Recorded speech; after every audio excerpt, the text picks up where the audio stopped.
All right, welcome in to Vision Pros Live with Jackson Callum. I'm your show host. We will be doing interviews for visionary entrepreneurs and guest leaders who are building fantastic visions out there.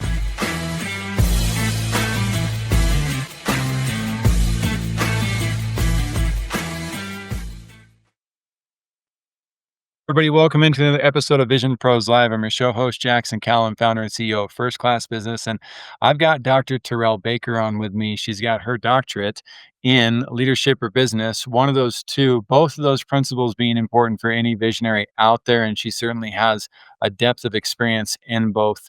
I'm going to read to you a little bit about what she's bringing to the table today and in future episodes. And of course, the deepest you're going to be able to get to dive is if you contact her directly. She says, "My vision is to be the most trusted partner for purpose-driven individuals and organizations seeking to ignite their full leadership potential and achieve enduring, measurable success." Now, the thing that I'm most excited about is I'm a big fan of the concept of who, not what. And Joel Simmons is the man who connected the two of us, and him and I have a very deep brotherhood of 4.5 years now. And the fact that she's been a client of his and worked with him is now coming on the show. Your network, right, is your net worth. That's another big important principle to remember. So she also says, "My vision will be impactful to the audience because I'll provide strategic tools, sustainable insights, and actionable solutions that empower leadership, illuminate strategy, and transform clients' ability to capitalize on new opportunities." So while we're not going to get into the full gamut of tools today, again, I highly recommend reaching out to Dr. Baker to discuss what she's got for us. So real quick, a few other resources that you have available. Home Studio Mastery, if you're looking to build a world-class podcast studio, Junaid Ahmed is the man. Dr. Danny Brissell is a champion at helping parents inspire their children to become phenomenal readers through his program, The Reading Habit. Definitely check that out. And then if you'd like to work with us to give back, the Water Project is something that we just support just like you can. We're not affiliated with it. I just love the fact that they bring water to millions of people that don't have access to such a critical resource, and they track and show you exactly how they utilize and put your funds into use for those who are most in need. So if you can help with that, fantastic. If you can think of another project that you'd like us to get involved with, just share it as a comment.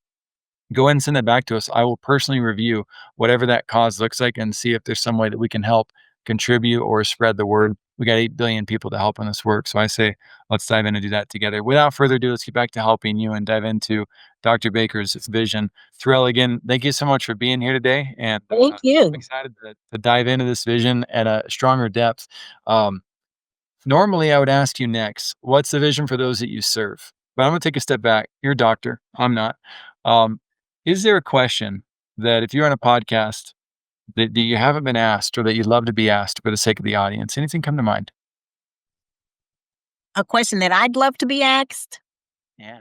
So I would really want to know who I am. Like, Terrell, just who are you? Where do you come from? What's your story? I'll start right there then. Terrell, who are you? And definitely, what's your story? Let's hear about it. Yeah. So I am the third child of four. I am the middle child. I had a lot of firsts in my family. I was the first to get married, first to have children, the first to go to college, get a degree. So I really think that those firsts in my life have helped me to set myself up for success. After obtaining my doctorate in strategic leadership, I really decided to do something for myself outside of the church. As I mentioned earlier, my background is in the church. I'm a pastor, assistant pastor, been one for over 25 years, but I still have that dream and that desire, that passion to help people.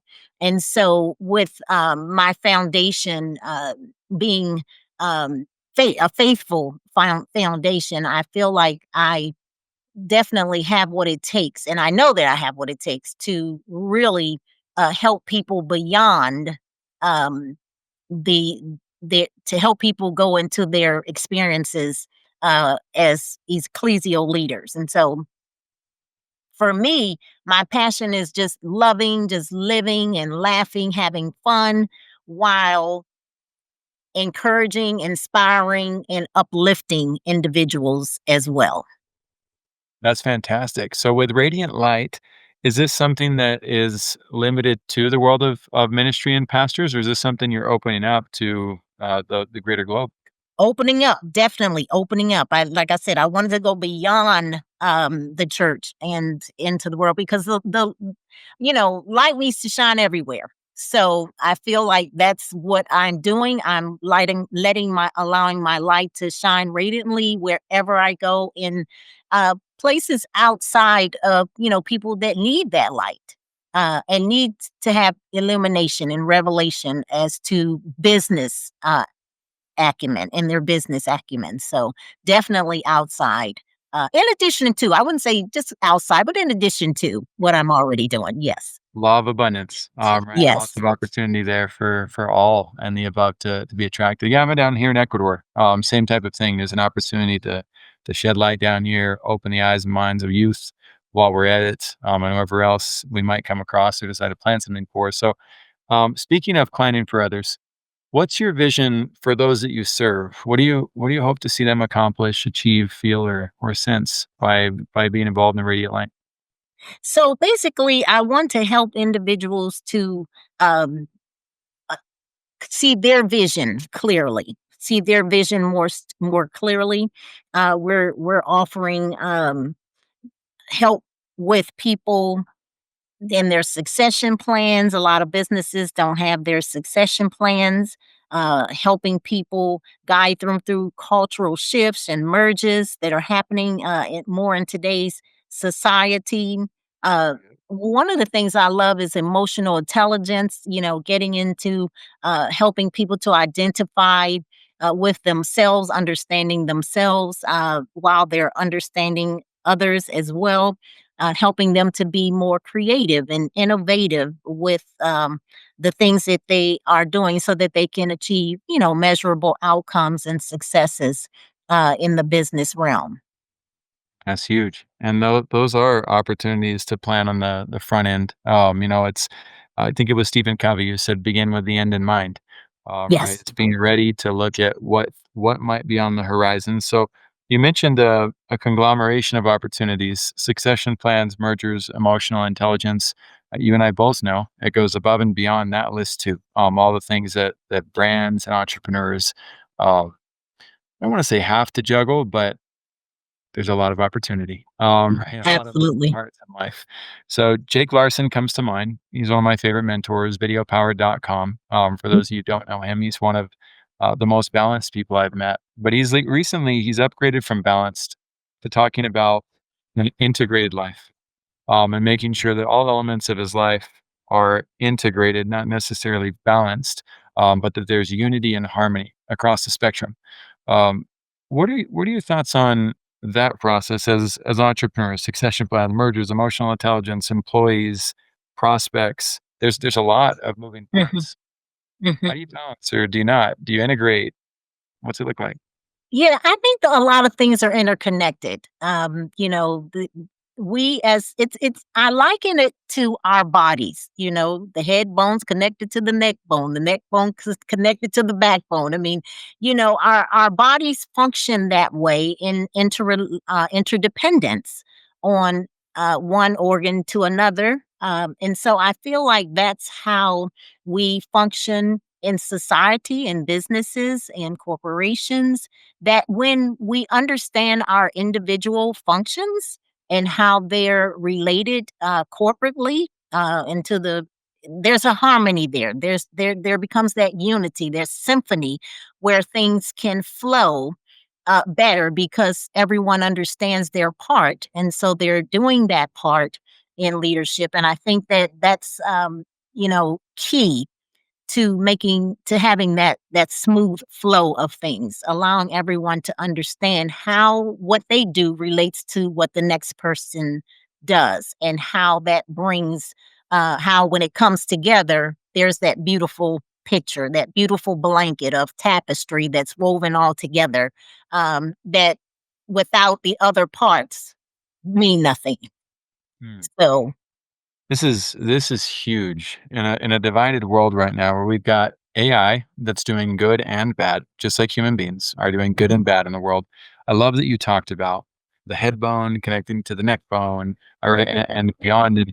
really, when you're putting together a business, the anatomy, it's not all connected, right? It's all disconnected. And Yeah. then you have to be able to piece that together.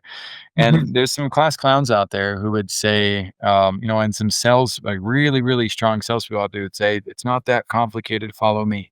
I got this. Or just plug it into ChatGPT. ChatGPT is a phenomenal guide, yet it can make some serious and critical errors without the right Mhm. types of strategists and guides beside you. So um, as you guys are considering building your visions, consider people like Jake Larson.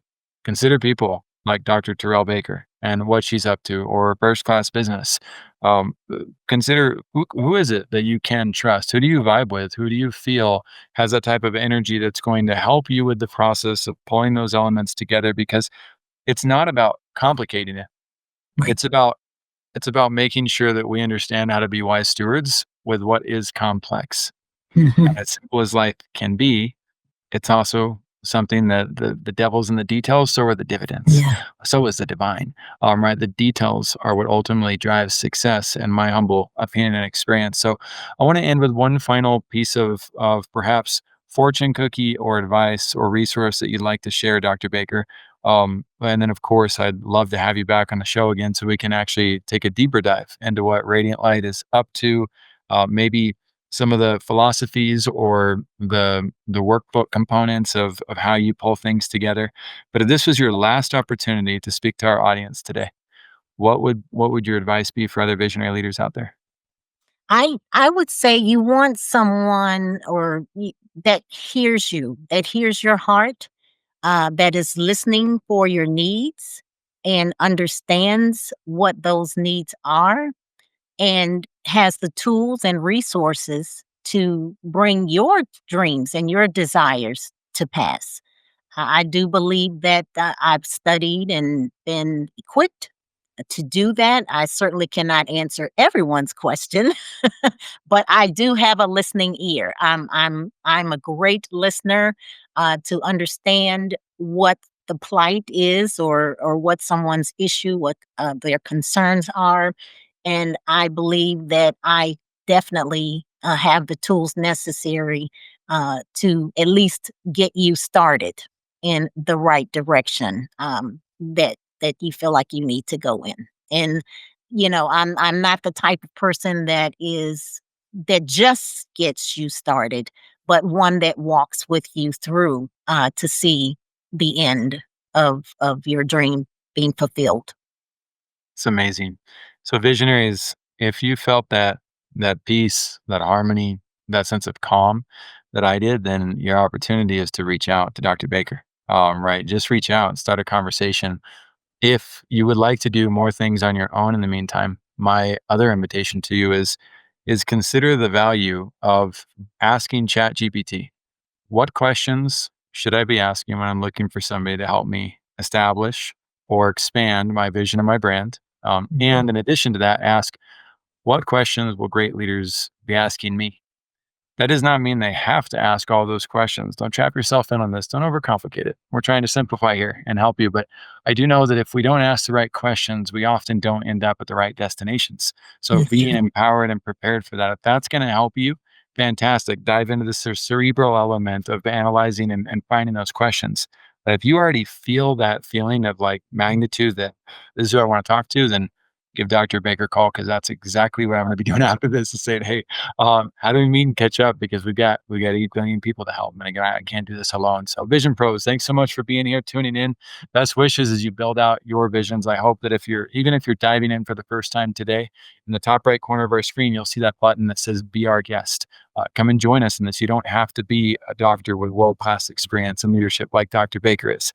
You can be somebody brand new that's getting started. We want to honor that and get it out there. And we know that everybody has the potential and power to make a massively great impact on this world. And we hope you rise up with us and do just that. We'll see you guys on the next episode. Take care, everybody. I love it. I love it.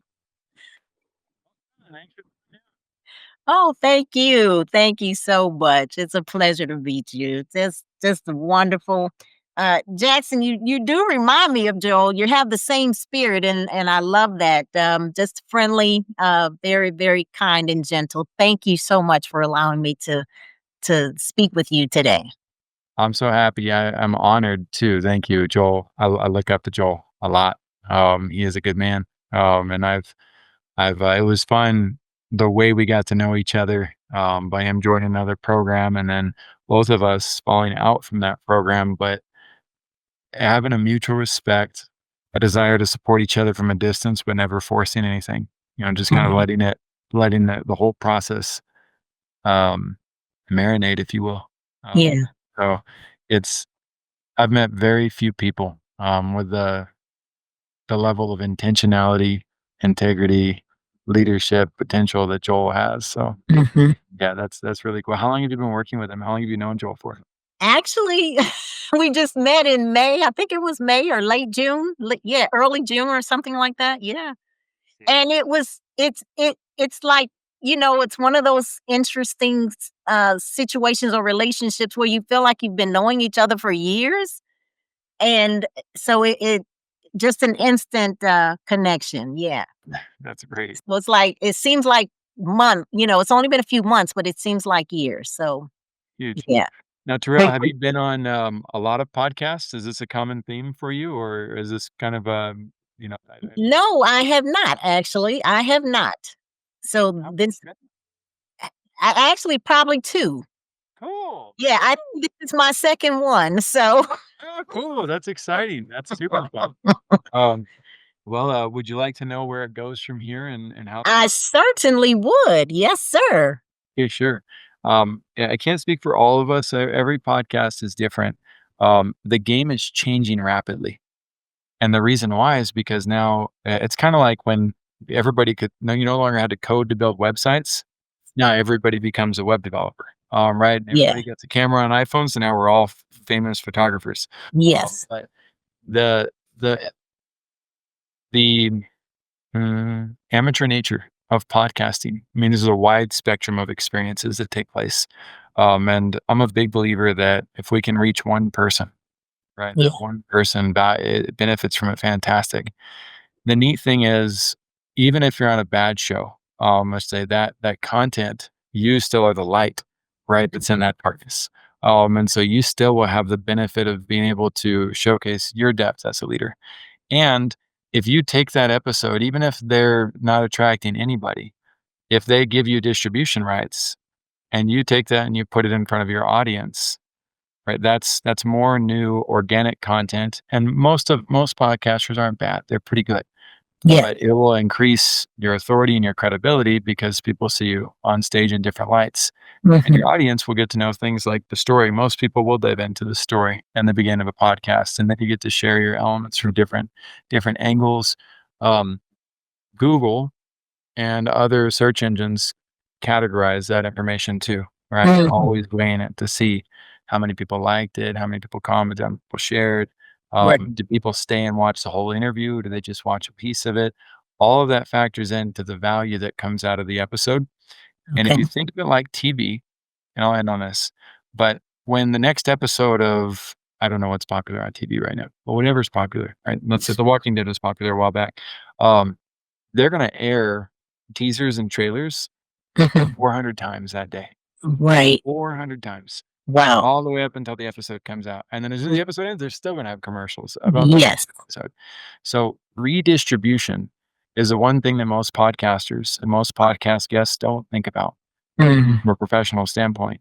But if you're not redistributing in a world that has excessive content, your voice can easily be drowned out. So rather than getting obsessed with that and say, well, I'm just one person, just remember that your opportunity to kind of reshare that experience once in a while, is a great way to, especially when the content is what's called evergreen. What Yeah. we talked about today, it's going to apply in 20 years. Yes. Yes. Yes. So using that information to get out there is really helpful. We will do the same thing on our end. So within 3 to 6 weeks, we'll have this episode's cut, produced, put out on the RSS, which is called the podcast platform. Okay. That will get a couple hundred, maybe a couple thousand views. We're a Mhm. 5% global show, but there's still a lot of things out there to distract people. Right. Then we'll take that, we'll put it on YouTube, which will expand that audience. And then as we share that YouTube link on other platforms or chop the content up further, once Mhm. again, the voice gets out there a little bit further. Okay. And the goal is to remember our human emotional intelligence, right? The people always feel a sense of stranger danger with somebody new. And so my audience is expanding. They're getting to know me first. They're getting to know you as well as part of the guests. And they're going to feel that survival instinct of like, hold on, Yeah. I don't know yet. And if you get the chance to go back on shows with hosts in the future, some hosts don't do it, but if they're willing to, people are going to go through that process of getting to know you, Mhm. getting to like you, and then getting to trust you. Okay. And so the more you're there, I say a lot of the business world suffers from inviting and offering. They're just pitching constantly. Mhm. Like, I don't walk up to a girl and say, "Hey, do you want to marry me?" Right. That doesn't work. Yeah. It's not appropriate. If I want healthy relationships, then I got to learn that if I want to drive awareness, I've got three principles on it that I build into it. One, you got to intrigue, attract, and inspire. Mhm. And if I don't intrigue, attract, and inspire, then I'm not going to extend an invitation. My savior didn't invite people Yeah. unless he knew that they were already at some type of level of spiritual connection. Mhm. And so I've tried to learn to calm my old marketing ways down Okay. and give that to some of my guests too that might want it. So yeah, anything we can do to support it, feel free to ask or let us know. But like I said, within 3 to 6 weeks, this episode will get this produced. And we by then we might also be doing landing pages for these short segments. And I'd be happy to have you back in a week, in a month, look at a little bit further progress on what's going on with the vision today and where we're Okay. taking it. And we string those episodes together, start telling more and more stories. Okay. You're awesome. Sounds good. Great. Thank you. Oh, thank you. Thank you for the opportunity. Thank you so much. Absolutely. I'll see you soon. Okay. Thank you. Bye, Drew. All right. Thank you for being here today. I'm really happy that you tuned in to Vision Pros Live. I'm looking forward to seeing your reactions as these episodes continue to move forward. This is going to get more and more fun. We'll have more and more engagement as well. We'll invite people to participate in the show. And thank you for giving us your time and attention. Have an excellent time building out your vision and becoming a Vision Pro yourself.